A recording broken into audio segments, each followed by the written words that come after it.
Salut tout le monde, j'espère que vous allez bien. Je vous retrouve aujourd'hui dans une nouvelle vidéo.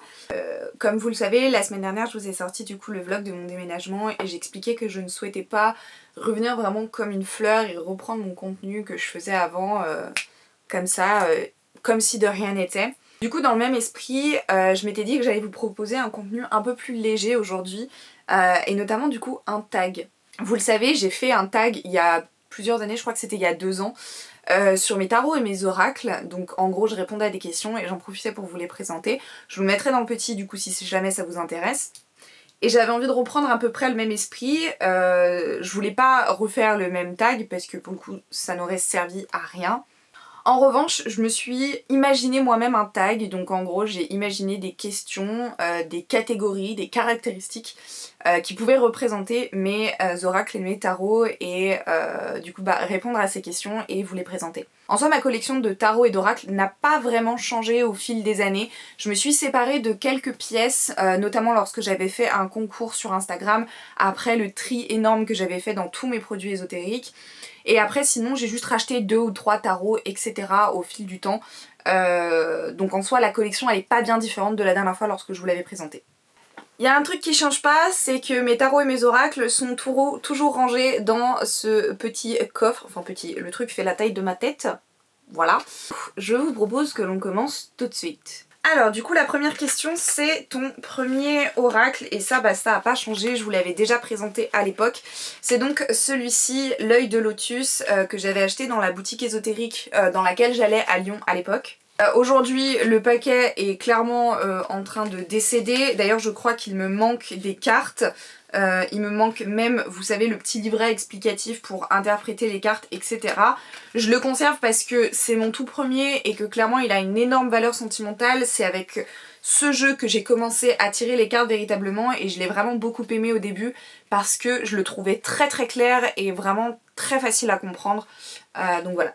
Ensuite, deuxième question, mon premier tarot, forcément, et là il est rangé dans une petite pochette avec des petites citrouilles pour la simple et bonne raison que en général il est rangé dans ma valise rituelle et il n'est pas rangé avec le reste de mes tarots. Mais c'est celui-ci, c'est donc The Wild Unknown Tarot.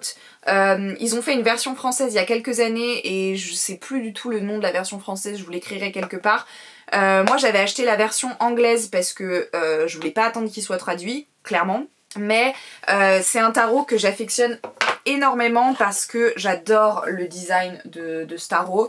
On est sur des cartes qui sont en noir et blanc avec en fait des touches de couleurs. Pareil, je vous l'avais déjà présenté dans ma vidéo précédente sur mes tarots et mes oracles, mais c'est vraiment un jeu de cartes que j'affectionne énormément et pareil que j'ai beaucoup utilisé notamment pour apprendre un petit peu les significations des cartes de tarot qui sont à peu près similaires selon les différents jeux.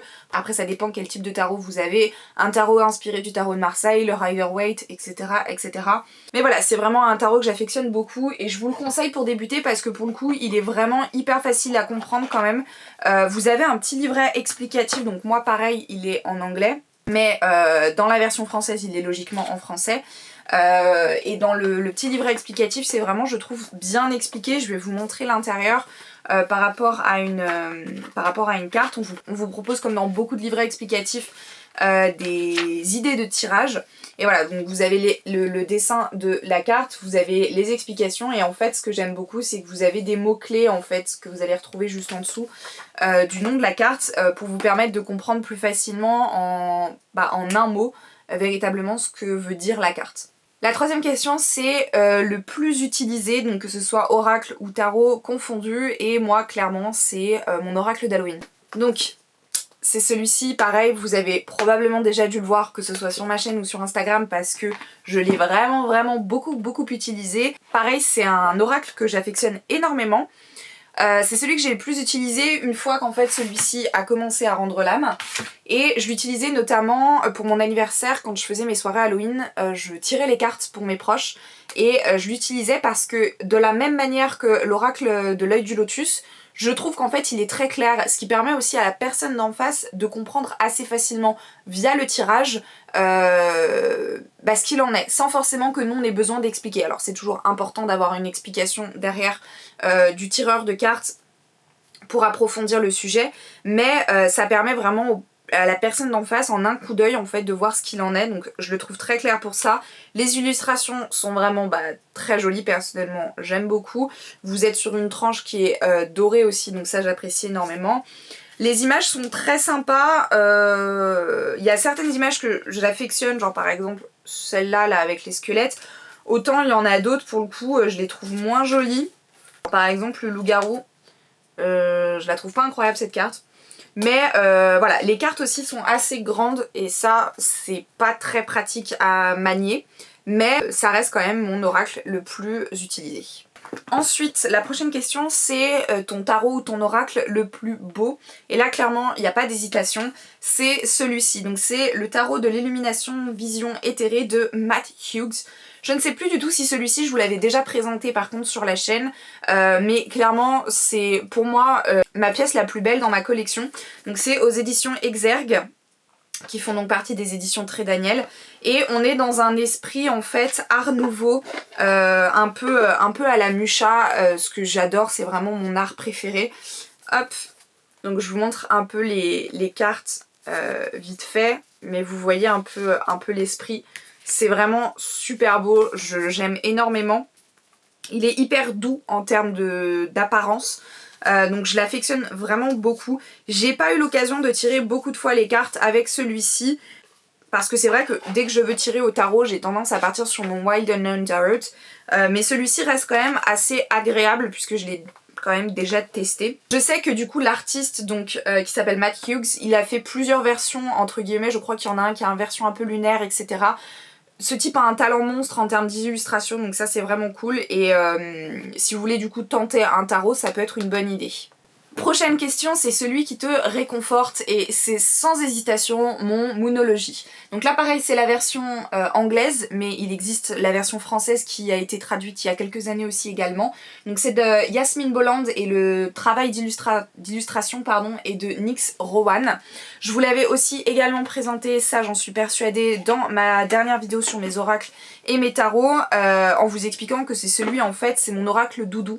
C'est celui qui me parle avec le plus de douceur, et je sais qu'il va pas me prendre comme ça entre quatre yeux et m'expliquer les choses. Je saurais pas comment expliquer, mais il y a une certaine douceur en fait dans ce jeu de cartes. Pour ce qui est des illustrations, pareil, je vous les avais déjà montrées, mais dans le doute, je vous les remontre. Il est vraiment très très beau, et comme vous pouvez évidemment vous en douter, il est axé sur la lune. Donc c'est-à-dire toutes les phases de la lune, toutes les manifestations de la lune un peu différentes. Ça va être la blue moon, ça va être la super lune, ça va être la lune par exemple dans le signe du taureau, etc., etc. Vous avez aussi également le petit livret qui vous explique assez bien pareil comment fonctionne cette carte. Là par exemple on est sur la nouvelle lune en balance, et en fait vous avez pareil des mots-clés que vous allez retrouver par exemple ici, qui vont vous permettre de comprendre assez facilement la carte, et puis vous avez toute une explication un peu plus détaillée. Donc ça c'est plutôt cool, et personnellement je sais que quand il y a des sujets un peu touchy auxquels je souhaiterais avoir des réponses, j'ai tendance à plus utiliser celui-là parce que je sais que je ne vais pas souffrir en tirant les cartes. Prochaine question, c'est celui que tu as acheté car tu as été influencé par les réseaux. Et clairement c'est celui-ci. Donc c'est The Marigold Tarot. Je sais pas si vous allez pouvoir voir, j'arrive pas à faire... Ah bien, là on est bien. Vous voyez comment en fait il brille. Donc on est sur une boîte noire avec vraiment des reflets dorés. Il est incroyable, j'adore le détail en fait de la boîte que vous pouvez voir en fait ici. Il est magnifique, et c'est l'une des raisons pour lesquelles je l'ai acheté. Je l'avais vu passer du coup sur Instagram et sur les réseaux sociaux, et il est vraiment incroyable. Donc vous êtes sur un tarot classique, donc avec des arcanes majeures, des arcanes mineures. Voilà. Et en fait, vous voyez au niveau des illustrations, c'est que des esprits un peu squelettes. Celle-ci est à l'envers. Super. C'est que des esprits un peu de squelettes, donc noir, blanc et doré. Là par exemple c'est la carte de la tour. Voilà, donc ça par exemple c'est la carte de la tour. Il est incroyablement magnifique, il est vraiment très très très beau. La seule chose que je peux reprocher à ce tarot, ce sont les cartes en elles-mêmes, le support. C'est-à-dire que, en fait, vous voyez, elles sont super fines. On pourrait penser que du coup ça peut s'abîmer vachement facilement, mais en réalité elles ont une matière un peu... comme si c'était un peu matière tissée plastique. C'est très étrange. Alors en soi c'est pas désagréable, la seule chose c'est qu'elles sont tellement fines que moi j'ai hyper peur en fait de la déchirer, de l'abîmer, de la corner. Là où en fait la plupart de mes autres tarots vont avoir une matière un peu plus épaisse, ce qui va me permettre de jouer véritablement avec et de mélanger les cartes correctement sans forcément avoir peur de l'abîmer. Autre point négatif, vous n'avez pas de livret explicatif. Donc il faut que vous connaissiez vos interprétations de cartes de tarot ou alors que vous ayez un petit carnet qui vous l'explique. Là vous avez juste le jeu. Prochaine question, celui qui m'a été offert. Alors en soi techniquement j'en ai deux mais j'y reviendrai plus tard. Mais celui-ci c'est celui que j'ai choisi. Donc c'est l'oracle des runes. C'est un cadeau de mon papa pour Noël, je crois que c'était il y a 2 ans. Donc c'est de Lyra Coltoir et Gulliver l'Aventurière. C'est un oracle qui est basé sur les runes comme son nom l'indique. Ce que j'ai beaucoup apprécié et c'était pour ça que je le voulais parce que pour ceux qui me suivent depuis un moment, vous savez que j'ai véritablement commencé la divination avec le tirage des runes. Donc quand on tire les runes dans la divination, ce sont des petites pierres, des cristaux.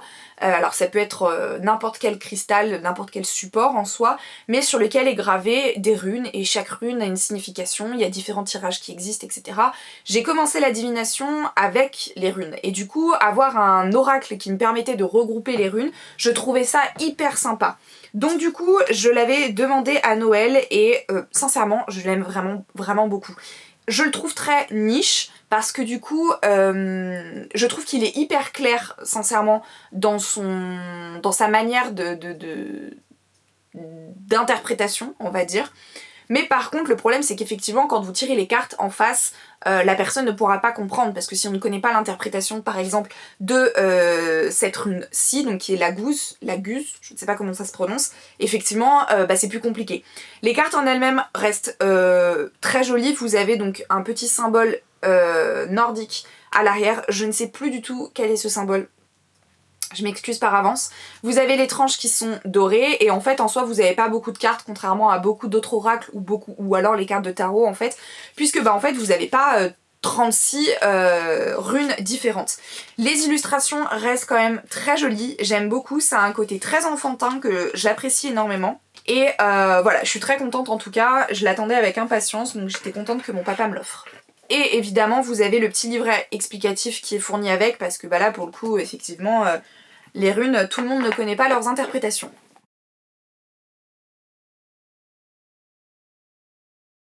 La prochaine question, c'est celui que tu n'as jamais utilisé. Moi malheureusement c'est celui-ci, donc c'est The Green Lenormand d'Angélique Voyance. Donc la boîte est comme ceci et c'est aux éditions Bussière, d'ailleurs ils me l'ont gentiment envoyé pour que je le découvre et que je vous en parle.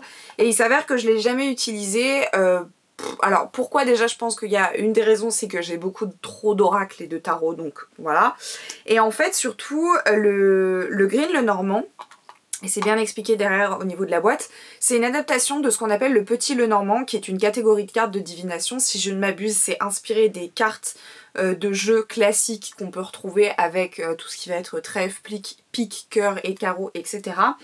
Et donc c'est une adaptation. Et c'est vrai que moi pour le coup le Petit Lenormand je connais pas du tout, j'ai jamais utilisé de carte le Petit Lenormand pour de la divination ou quoi que ce soit.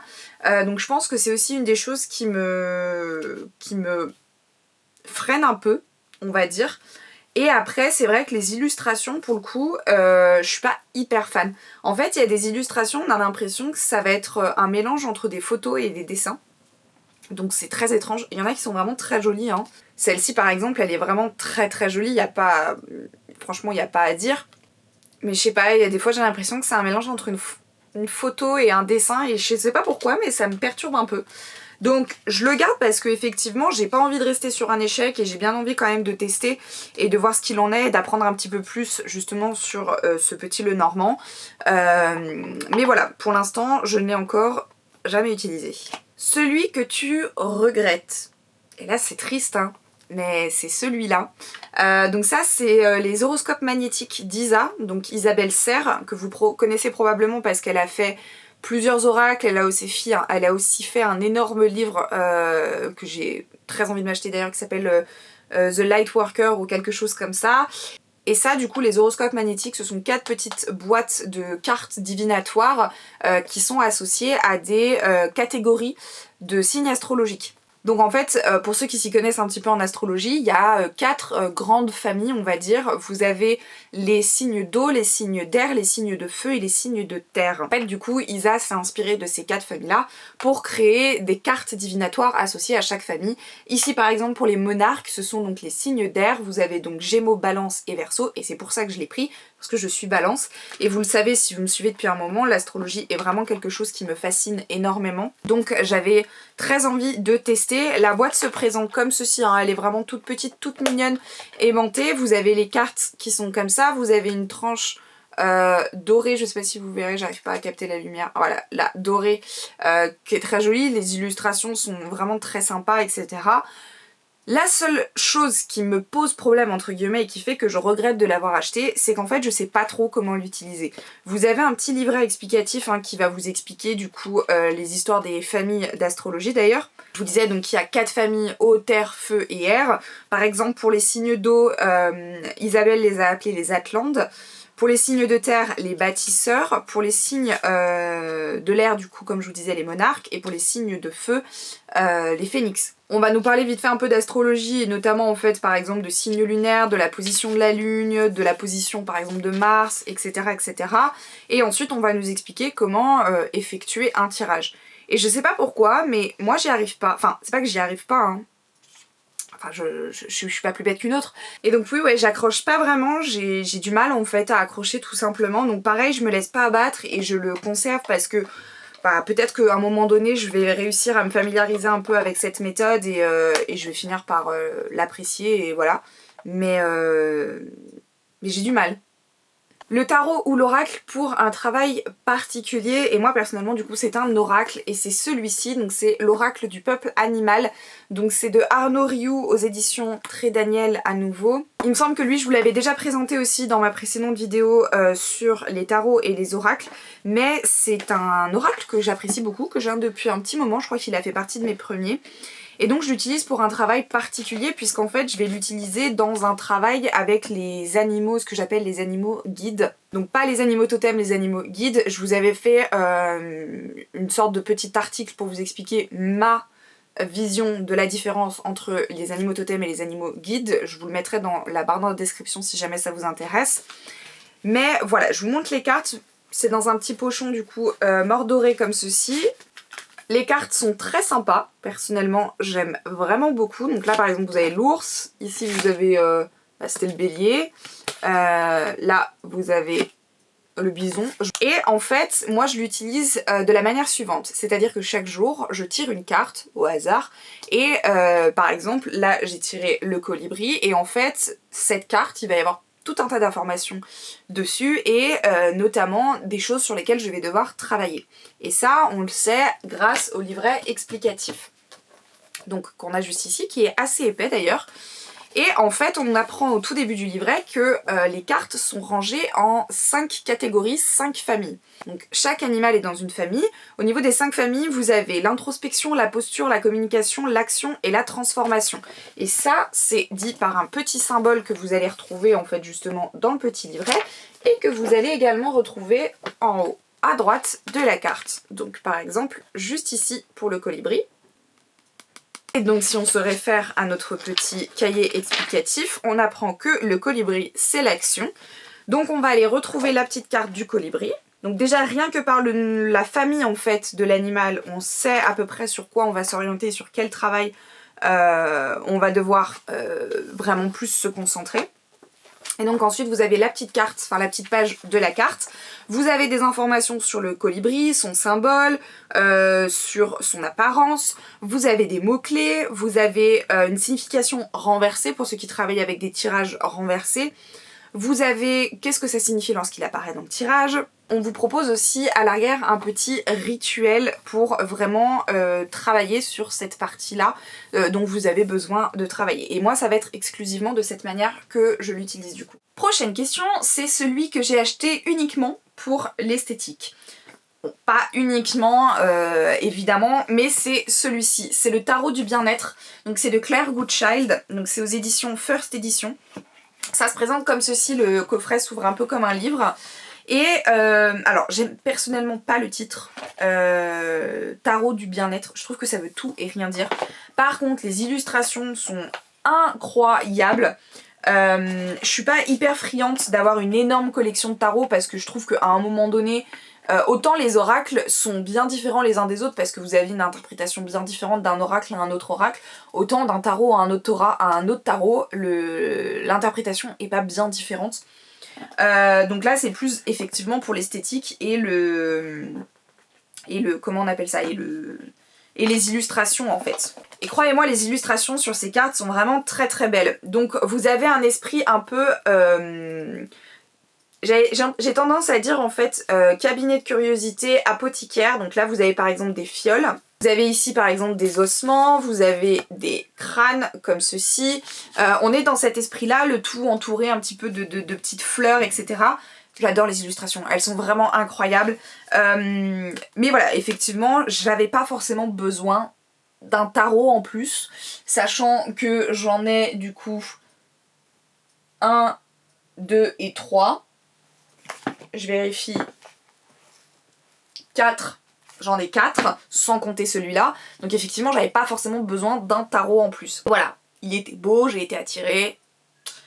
Petit bémol, les cartes sont super fines. Et là, contrairement au Marigold Tarot, les cartes sont vraiment en papier carton. Ce qui fait qu'en fait, elles s'abîment super vite. Et c'est aussi une des raisons qui fait que je l'utilise pas forcément parce que j'ai vraiment beaucoup trop peur de les abîmer. Vous voyez, genre, je sais pas si vous verrez bien. Attendez, je me rapproche. Sur ma main, voilà. Vous voyez, en fait, elles sont déjà un peu abîmées au bout. À force d'essayer de les attraper avec mes ongles. Je trouve ça dommage. Voilà, je trouve ça vraiment dommage. J'aurais préféré quelque chose d'un peu plus résistant. Mais bon, c'est pas grave. La petite boîte est jolie et il est très beau. Voilà. Avant-dernière question, c'est pas un tarot ou un oracle. Et donc c'est ceci, donc c'est Floral Grimoire Cards. Ce sont des petites cartes que j'ai eues dans une box Witch Casket. Pour ceux qui se rappellent, je recevais des box tous les mois de chez Witch Casket que je payais, donc j'avais un abonnement et je vous faisais un petit unboxing sur Instagram. Et en fait dans un des mois, dans une des box, j'ai reçu ces petites cartes. Donc elles sont super mignonnes. La tranche est bronze orangé comme ceci, j'adore. Les cartes sont assez épaisses et en fait ce sont sur des petites plantes. Pareil, je vais essayer de vous montrer. Tout est en anglais bien évidemment parce que la marque Witch Casket est anglaise. Voilà, là vous verrez bien. Donc là par exemple on a la carte Marigold. Vous avez une autre carte ici. Voilà, vous voyez, en fait du coup c'est tout en noir et après vous avez donc ce travail de métallique. Donc tout est en anglais. Et en fait, du coup, vous avez des informations sur la plante en rapport avec la sorcellerie. Donc là, par exemple, je vous donne Daisy, qui est donc par exemple la pâquerette. On apprend que la pâquerette représente la pureté, la simplicité, la jeunesse, la positivité, qu'elle est parfaite pour des sorts en rapport avec des relations platoniques ou romantiques. Que les pâquerettes sont souvent connectées à, vous savez, ce petit trick du il m'aime pas, il m'aime pas, etc. qu'on utilise quand on est jeune. Et on nous explique que c'est une petite forme de divination, de savoir si du coup, en tirant les pétales, la personne nous aime ou ne nous aime pas. On nous explique dans le petit carton ici qui va en fait venir expliquer un petit peu comment utiliser ces cartes, qu'on peut les utiliser à des fins de divination, notamment en fait quand vous allez tirer une carte. et voir sur quoi vous avez besoin par exemple de vous concentrer. Je vous redonne l'exemple de la pâquerette. Comme l'une des choses qui représente la pâquerette, c'est la pureté, la simplicité, la jeunesse et la positivité. Si chaque jour vous tirez une carte et que un jour vous tirez la carte de la pâquerette, c'est que c'est sur ces aspects-là que vous allez devoir vous concentrer aujourd'hui par exemple. Personnellement, je les utilise pas du tout à des fins de divination. Je les trouve très jolies, donc je les garde en fait avec mes tarots et mes oracles. Mais voilà. Et enfin, dernière question, c'est mon dernier achat, tarot ou oracle. Et c'est un tarot. Je sais, je suis incorrigible. Il s'agit de celui-ci, donc c'est le tarot Musha. Et alors là, c'est pareil, je l'ai pris exclusivement en fait parce que c'est Musha et que je suis une très très grande fan du travail de Musha. On nous dit que ce petit tarot est un hommage extraordinaire à l'art d'Alphonse Musha et aux anciens maîtres du tarot. Donc pareil, vous avez les mêmes codes qu'un tarot, donc avec arcane majeur, arcane mineur. Et vous retrouvez un peu cet esprit que vous retrouvez dans le tarot de l'illumination, puisqu'on est dans de l'art nouveau. Donc avec les petits cadres que vous allez retrouver en fait autour de la carte. Autour de la carte, vous voyez ici, on est dans un esprit art nouveau, même à l'arrière de la carte. Voilà, je l'aime particulièrement beaucoup, mais c'est surtout parce que voilà, hein, c'est des illustrations qui font penser à Musha, on est dans de l'art nouveau, j'adore ça. Je l'ai encore jamais utilisé pour de la divination pour l'instant. Et je sais pas si ça arrivera, tant et si bien si ça arrive, je vous en parlerai et je vous dirai ce qu'il en est. Mais voilà. J'ai oublié de le préciser, mais il est aux éditions Très Daniel. Bref, voilà, c'était ma petite vidéo avec mon petit tag sur mes tarots et mes oracles. J'espère que ça vous a plu. Je vous remercie d'avoir regardé cette vidéo jusqu'au bout. Et si vous voulez voir une vidéo un peu plus condensée de ce tag, je vous ai fait un réel à ce sujet, donc qui sera directement sur mon compte Insta. Moi, sur ce, je vous fais plein de bisous et je vous dis à bientôt. Ciao ciao!